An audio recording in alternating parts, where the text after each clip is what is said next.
Hello, everybody, and welcome to Cinema Savvy. It's myself, George, bringing you a very, very special video today where I am interviewing some Star Wars royalty, Kevin KINER.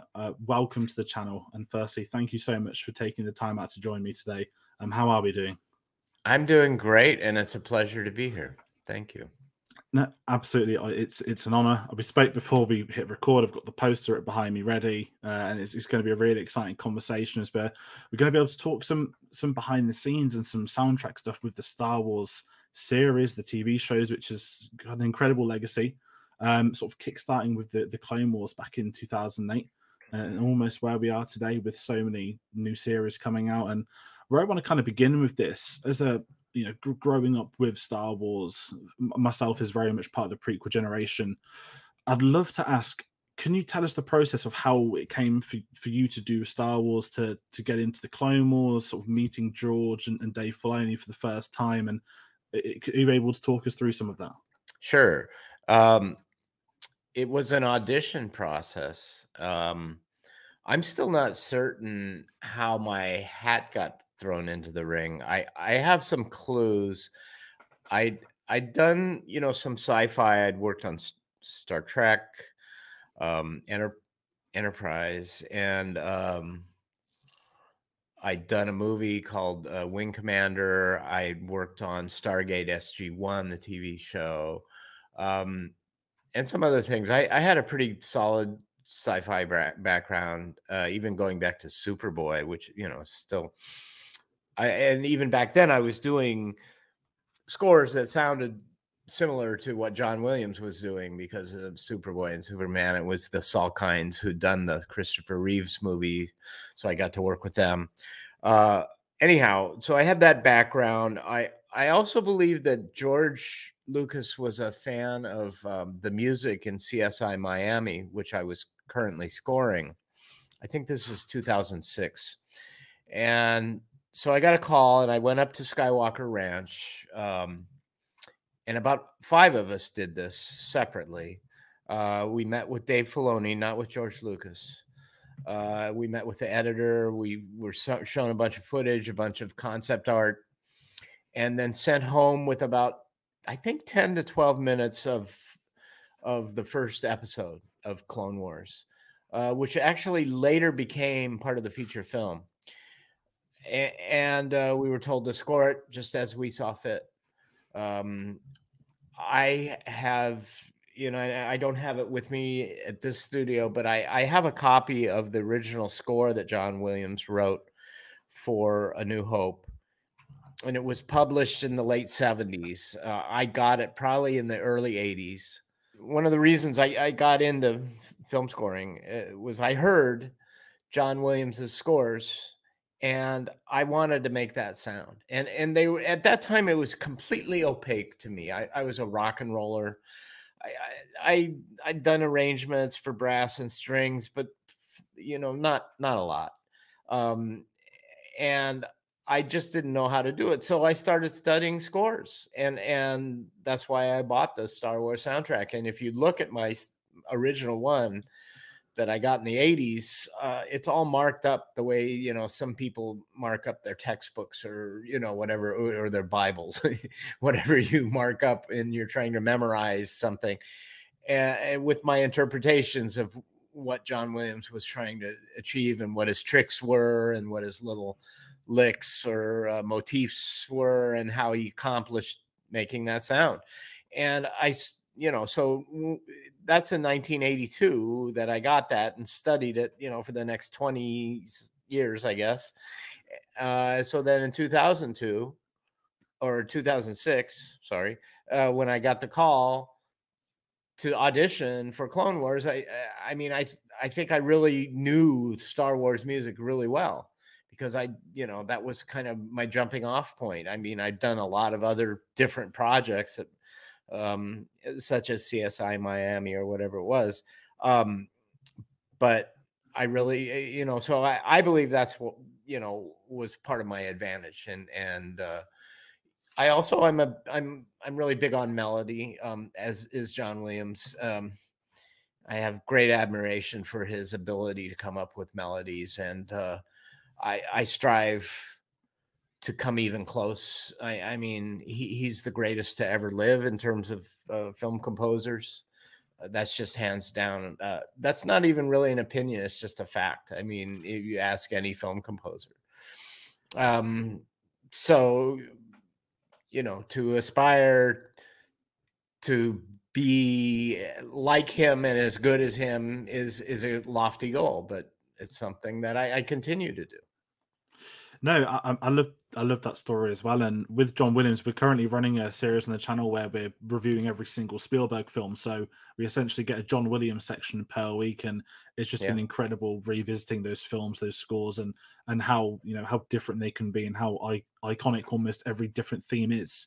And it's just incredible listening to his work. And you know, going to the Clone Wars as well, when that very much began, did you ever get the chance to speak with him in the build up to it or after it came out? Because you've had your own incredible legacy with Star Wars as well. Yeah, I've never talked about Star Wars. I've met John twice. Both times, I believe, we're at BMI, which is our royalty society. We're at awards dinners, and we were both getting awards for different things. I was like in the group photo with him, which was cool, of all the people who got their awards. The only conversation I've really had with John is I told him how much I admire him and his work. And I think one time we talked about how did you have the chicken or fish? I don't know. We said something about how the food was that night. That's the extent of my conversations with John Williams. No, that's amazing, and kind of coming off that as well, with yourself being one of the sort of the first of the modern composers on Star Wars, you know, jumping into Clone Wars and Rebels as well. You know, we've now had sort of Michael Giacchino, John Powell, Ludwig Göransson, Natalie Holt most recently, and Joseph Shirley. Have you been able to speak to any of the other composers? Have they come to you at all in preparation or after the releases? You know, the only other composer I really talk Star Wars with, I've spoken to John Powell. I think I was nominated for an Annie for Clone Wars, and he was nominated for an Annie that same time for something. I think maybe, I don't know if it was Kung Fu Panda or something like that. Both of us lost that evening to some kind of a heavy metal thing, which was cool. I mean, I finally won one a year ago. And I thought for sure I was going to lose to John Powell. I have great admiration for him as well. He's one of the really, really good composers that we have these days. But I didn't talk Star Wars with him. I've talked with Gordie Howe about Star Wars, and I've been actually to recording sessions in Nashville of one of Gordie's games. Gordie's a great writer too. I mean, his stuff is so complex. He brings these really unusual time signatures into things, and yet he keeps it sounding like it's seamless, so it's not unusual. You know, it doesn't feel jerky. It feels natural, which is the hardest thing to do with unusual time signatures. He's a real craftsman and a fantastic composer. No, excellent. And with the Clone Wars as well, obviously we Gordie Howe. I said Gordie Howe. I think that's a hockey player. Sorry, Gordie Howe. That's okay. With the Clone Wars, obviously we had the cancellation of the takeover. I know that was legalities of Cartoon Network, and I'd love to ask. Obviously, we went on to Star Wars Rebels, which was phenomenal. Before we even get into a little bit in Rebels, I'd love to ask, what was it like when they announced the final season of Clone Wars? Were you in the know previously, or did it come quite late? Because, you know, as a fan, I don't think we ever thought that would happen, and the announcement was almost like a shell shock to us. It was just wonderful. Right. Well, I'd gone away to do Rebels, you know, and because they kind of, you know, as soon as Disney purchased Lucasfilm or shortly thereafter, it kind of came to an end in season 6, you know, of Clone Wars. Then we went and did Rebels. And then when they announced the season 7 of Clone Wars, everybody was just ecstatic because we didn't really get to leave it where we wanted to. And so to get the opportunity to do that is very rare. Everybody, you know, I'm sure Dave Filoni was beside himself too. So yeah, it was a great feeling. And a great challenge, and really some of my best music, really, I think, is in season 7. Yes, I mean, as a fan, I've got to say the final arc, some of the music we had in those episodes, especially how the series ends, is just nothing short of phenomenal. And you mentioned earlier about using melody. I think with some of your work, it's just as a thank you from the Star Wars fan base, because it's those recognizable themes that have so much impact upon moments of you hearing it for the first time or for the 100th time. It's so fascinating you're able to have that, and the closure with those characters in that series, I think, just meant a lot to so many people. Yeah. Thank you. And no, it's an absolute honor. And if you want to talk a little about Star Wars Rebels, I'd love to ask you this. This is something quite recent I've seen. So there's always been the looming question mark of not having seasons 3 and 4 available to view online. I wanted to ask if you've heard of the campaign that's been going around recently. It's hashtag release the Rebel soundtracks. I have it was up. How many likes or whatever? I knew it was up to over 2,500 or retweets or whatever it is. Is it on Instagram, or what is that campaign, or is it on Twitter, or what? So I first saw it on Twitter, and it was getting a lot of attention off a lot of fans. And then to the point where it was trending as well on July the 1st, which was like the official campaign date for it. Yeah. And I guess for those people campaigning for it as well, I'd love to ask, do you know of any process that would need to happen to get those out to the public? I don't know if you're allowed to answer that. I will say I'm making a push, and I'm contacting people who worked with us on soundtracks before. I had talked, oh gosh, what was the company that released Freaked? They released it on vinyl. It's a really good company. Why am I not record company? They had been talking about doing season 3 and 4 on vinyl a couple of years ago. In fact, at the premiere of the Freaked, when the soundtrack came out, and then they showed the film down, I think, at the Egyptian in Hollywood. They were talking to me about that. So, but nothing has come of it. So I don't know. I'm contacting a few different companies, and I don't know really who controls it. I think there's a bit of a murky minefield I need to go through, but yeah, I love that campaign. It's so cool. I mean, I had nothing to do with it, but it's gratifying to see that people want it, and I want it out there too. So we're trying. I think it will be. This is not, I just have a feeling. I have no knowledge that it will be, but I just, if the fans really want something, usually they get. I mean, the fans got season 7 of Clone Wars, really. So go for it, guys. No, that's amazing, and kind of that actually jumped onto the next point. I was gonna not jump too far and speak about vinyls, but on this channel we're massive fans of physical media, whether Blu-rays or vinyls. And I know we had the Clone Wars released in vinyl. We've recently had an expanded edition of Rogue One from Michael Giacchino, which came out of the blue, and that kind of I know you've vaguely answered already, saying that could there be potential for Rebels on vinyl? I know that, as I said, there's been some previous releases, but is that something you think could happen down the line, or is that too far to assume? Well, like I said, I was told that it was in the works, or at least it was a possibility. But that was a few years ago, so I haven't heard anything since. I definitely fingers crossed there for us all. And yeah, me too. What I'd kind of love to say, I mentioned earlier that I'm a massive fan of the prequels. I was 3 when the Phantom Menace came out, so they shaped a massive part of my childhood into adulthood. And what's been amazing is over the last few years, seeing Lucasfilm Animation sort of return to the prequels. Of course, we had the final season of Clone Wars. We've had the Bad Batch and Tales of the Jedi, which I know is coming out later this year as well. Yeah, I'd love to sort of ask, does it feel different to sort of 2008 when you first came on board, or in 2006? That is the whole environment or the reception of fans, is that very different to how it was back then? Yeah, I mean, who would have thought that Star Wars could get bigger than it was? Right? Back, go back to the prequels. I mean, by the way, I took my boys and my daughter. I took my kids to, you know, the prequels, and we went to midnight showings. We camped out, you know, on the outside the theater, and you know, I mean, I might have seen Dave Filoni there, dressed as you know, Plo Koon, but so, you know, Star Wars was huge and the prequels were huge, and but now it's even bigger, it's more widespread. It's I have people who they know my music more than they know John Williams music because they grew up with Clone Wars, which is just mind-boggling to me.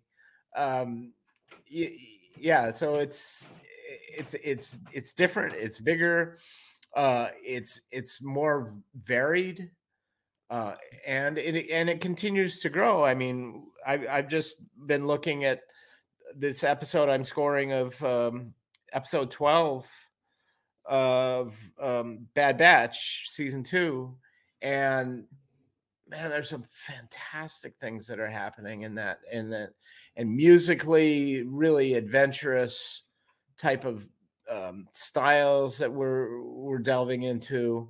Um, it's just I can't believe it's bigger and I don't know better, but I mean I have the first 6 films are, you know, the greatest films of all time, and you know, and I mean, people get down on some of the prequel stuff, which I don't subscribe to that. I mean, I and especially musically, geez, Yeah. first 6 films, just home runs, every single one. No, That's American sport for you. I'm sorry. no, it's fine. It's fine. Don't worry. I'm absolutely used to that. Having worked with Dave for so long now, how has that been? You know, seeing him grow. You know, from I mean, from an outside view, from us, he's quite shy to very confident now, and he just has this knowledge. And a lot of people joke about him being the chosen one after George with their Yeah. collaboration on Clone Wars. What's it been like? You know, seeing him across the Disney era just get more and more confidence and projects. Well, first of all, Dave was never shy. So let me just set the record straight there. He does have more confidence. He's always had tremendous confidence, really. He's always known exactly what he wants. And, you know, he's worked really hard to get exactly what he wants. So I I have not seen so much the growth of Dave Filoni. I think Dave Filoni, when I first worked with him, was fully formed freaking genius right away. Um, as and now his projects have grown, and you know, the technology in the animation and the writing and things like that have grown, but you know, I even I equate this with myself. I mean, there are projects I did 30 years ago that I listen to now and I'm really proud of. I'm like, wow, those are some of my really good melodies. There are projects also I'm not proud of from 30 years ago. You know, but so I don't I'm I'm not positive that I'm any better of a composer than I was 30 years ago. I think I was writing good stuff back then. I think I write good stuff now. And I feel that way about Dave. You know, he was really good back then. The technology wasn't so good, you know, and there were some, you know, you look at the very, very early Clone Wars stuff. I mean, but it was groundbreaking, you know, and we were doing things and he was doing things that are, you know, really new.